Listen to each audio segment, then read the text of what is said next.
bëre fi bëre bu rëy dajeeg Zoss yàlla may la ci ndam lu rëy.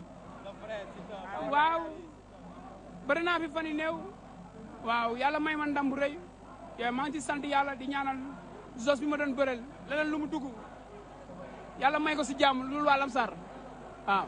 combat bi jeexee dóor mu daanu. waaw loolu la demee waaw. muy combat boo xam ne buñ koy tënk arbitre dafa sifflé nga dox ci kawam déglu woo ko.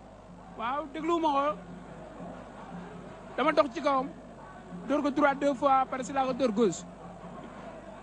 muy combat boo xam ne bi nga ci jógee am na yeneen bunt yu mu war a mën a ubbil Siteu. waaw am na yeneen bunt yu mu mën a ubbi waaw mais ñun ñoo ngi ci liggéey bu wér. waaw yéen a ngi ci liggéey. ah. yéen a ngi ci liggéey. waaw ñoo ngi ci liggéey bu baax. di ñaanal ki ñu indi fii tey muy suma grand frère Nees. nan ngeen ko ëndee. waaw ndam rek.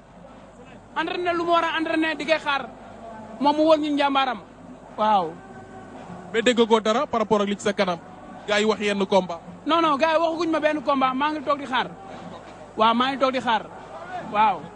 di wax ne Balla Gaye na ma may sens.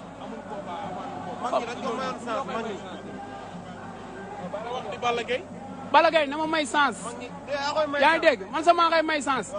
Balla gisoo ne am na yeneen combat yu nekk sa kanam yu dul Balla Gaye. dégg lu ma la wax Balla Gaye def mënu fi xew-xewaat. yaa ngi dégg lu muy def na ko. Dakar du saf-safaat comme ni la ko ñuy waxee. Balla Gaye ay mag suñuy grand frère dañ ko mayoon sens. yaa ngi dégg nañu may sens bëreeg. may sens nga bëreeg moom. pare naa pour bëreeg man bu dul man sax bu dul man na may ñeneen ak ñeneen sens dafa war a bëreeg xale yi waaw.